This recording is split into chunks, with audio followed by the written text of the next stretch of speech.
District police officer बकर के अहकामात पर Danish school मंकीरह में सिक्योरिटी मॉक एक्सरसाइज का इनकाद किया गया। पुलिस, रेस्क्यू और मुताल्लिका अदारों ने फर्जी सूरत-ए-हाल में फौरी रद्द-ए-अमल की मशक की।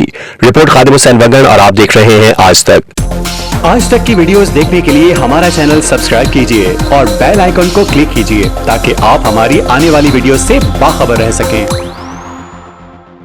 डिस्ट्रिक्ट पुलिस ऑफिसर बकर शहजाद रफीक अवान के अहकामात पर दानिश स्कूल मंकीरह में मॉक एक्सरसाइज का इनकाद किया गया। एक्सरसाइज का मकसद हंगामी सूरत-ए-हाल में पुलिस, रेस्क्यू और दीगर इदारों के रद्द-ए-अमल और आपस के कोऑर्डिनेशन को जांचना था। एसडीपीओ मंकीरह नासिर महमूद ने एक्सरसाइज की निगरानी की और टीमों की कारकर्दगी को सराहा।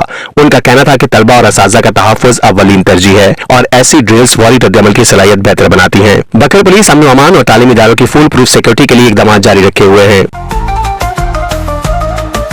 आज तक न्यूज, खबर सच के साथ।